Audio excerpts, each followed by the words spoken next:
और ये नई गाड़ियों का हाल है, तो आप खुद सोचिए पुरानी गाड़ियों का क्या हाल होगा इस समय। आपको फ्यूल पंप चेंज करवाना होता है। जैसे मुझे इन्होंने बोला है आपकी गाड़ी के इथेनॉल की वजह से फ्यूल पंप खराब हो गया है, फ्यूल पंप अब आपको बदलना पड़ेगा। तो इथेनॉल का एक्सपेरिमेंट क्या आपने कहीं किया था? क्या उसका रिजल्ट देख के लोगों को इसकी सुविधा दी थी, या हम लोग ही गिनी पिग हैं? ये हैं दिल्ली कांग्रेस के प्रदेश उपाध्यक्ष मुदित अग्रवाल, जिनका कहना है कि कुछ दिन पहले उनकी गाड़ी अचानक रास्ते में बंद हो गई। बहुत कोशिश की लेकिन गाड़ी स्टार्ट नहीं हो पाई। सर्विस सेंटर वालों को फोन किया, तब भी कुछ रास्ता नहीं निकला। अंत में गाड़ी टो कराकर सर्विस सेंटर लानी पड़ी, जिसके बाद उन्हें बताया गया कि गाड़ी का फ्यूल पंप इथेनॉल वाले पेट्रोल की वजह से खराब हो गया।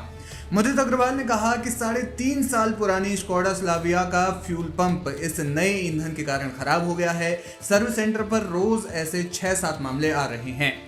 दरअसल हाल के दिनों में E20 और E85 पेट्रोल को लेकर सोशल मीडिया और उपभोक्ताओं और कुछ राजनीतिक दलों की ओर से कई शिकायतें और सवाल उठाए गए हैं। हालांकि सभी शिकायतों की आधिकारिक पुष्टि नहीं हुई है और सरकार लगातार कह रही है कि E20 वैज्ञानिक परीक्षणों के बाद लागू किया गया है।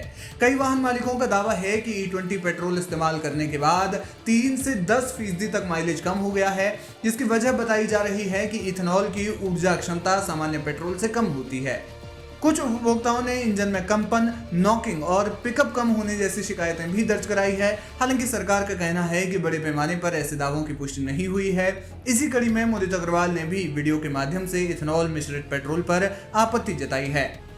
2 दिन पहले दिल्ली की सड़कों पे जाते हुए गाड़ी खराब हुई। बड़ी कोशिश की, शुरुआत करें, गाड़ी को शुरू करें, गाड़ी स्टार्ट ही ना हो। स्टार्ट हो तो रेस ना दबे, अगर रेस दबाएं तो गाड़ी रुक जाए। सर्विस स्टेशन को फ़ोन किया, उन्होंने कहा जी आजकल ये बड़ी दिक्कत आ रही है, जब से इथेनॉल पेट्रोल में मिला है, जब से सरकार ने इथेनॉल पेट्रोल में मंगवाया है, हमारे पास खुद काफ़ी कंप्लेन आती हैं रोज़ की, तो हो सकता है आपकी गाड़ी में इथेनॉल की प्रॉब्लम हो। आप 15 मिनट गाड़ी बंद करके दोबारा से शुरू करें। 15 मिनट बाद दोबारा से गाड़ी शुरू करने की कोशिश की, गाड़ी शुरू ना हो, तो कहते हैं जी ये पक्का इथेनॉल की दिक्कत है, आप एक काम करें, आप गाड़ी को टो करके हमारे पास भिजवा दें। मैंने गाड़ी टो करके भिजवाई और फिर उनसे डिटेल में बात की। अभी यही मेरी गाड़ी है, अगर आप देखेंगे तो सर्विस सेंटर पे मैं खड़ा हूँ और वो ये कह रहे हैं उनके पास रोज़ 6 से 7 कंप्लेंट्स आती हैं गाड़ी की, और हर में सिर्फ एक दिक्कत, ये जो इथेनॉल 20% सरकार ने गाड़ियों में डलवाया है, उसकी वजह से गाड़ी के फ्यूल पंप और जो पाइपें अलग अलग हैं वो ख़राब हो जाती हैं, और काफ़ी गाड़ियों में उनको फ्यूल पंप तक चेंज करना पड़ता है। अग्रवाल ने सवाल उठाते हुए कहा कि क्या बिना किसी रिसर्च के आम कार मालिकों को गिनी पिग बनाकर ये नीति थोप दी गई है। उन्होंने केंद्रीय सड़क एवं परिवहन मंत्री नितिन गडकरी से सवाल पूछते हुए कहा कि इस आर्थिक नुकसान का जिम्मेदार आखिर कौन है।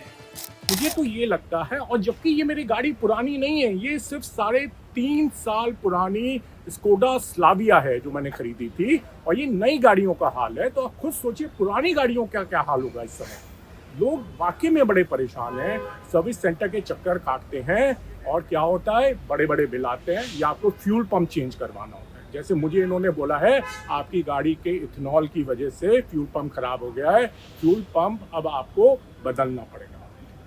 कहीं ना कहीं गडकरी जी जो हमारे देश के मिनिस्टर हैं, कैबिनेट मिनिस्टर, उनसे सवाल है, ये जो इथेनॉल का एक्सपेरिमेंट क्या आपने कहीं किया था?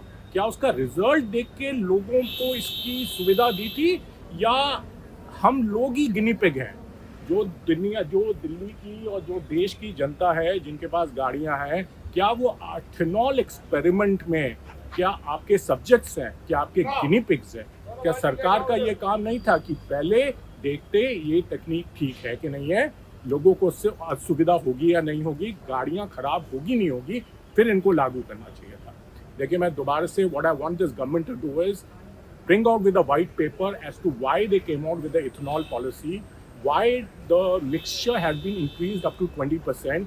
Has there any study that has been done which tells the government that it is very safe to use for the vehicle? I guess not. Let's hope. मैं तो ये चाहूँगा आप लोग जनता सरकार से आके ये सवाल पूछें, साथ में खड़े हों, ये पूछें क्यों हमारी गाड़ी और हमारी वित्तीय हालत से ये खिलवाड़ करते हैं। हालांकि इस मामले में नितिन गडकरी ने कहा कि इससे उन लोगों को दिक्कत हो रही है जिन्हें पेट्रोल इंपोर्ट से फायदा हो रहा है। उन्होंने साफ करते हुए कहा कि ये सब झूठा प्रचार कर रहे हैं, इथेनॉल से कोई नुकसान नहीं हो रहा है। अब 20% इथेनॉल पेट्रोल में डाल रहे हैं, सब झूठा प्रचार करते हैं, कोई इथेनॉल से कोई नुकसान नहीं हुआ है। अब लॉबीज है जो 22 लाख करोड़ रुपए इंपोर्ट करने में जिनको मलाई मिलती होंगी, वो जब हम कहेंगे कि इंपोर्ट खत्म होगा तो बेचारों का तो नुकसान होगा ही। तो हर प्रकार की लॉबी हमारे देश में होती है। अब मुदित अग्रवाल और नितिन गडकरी के बयान पर आपका क्या है कहना, हमें कमेंट सेक्शन में जाकर जरूर बताएं।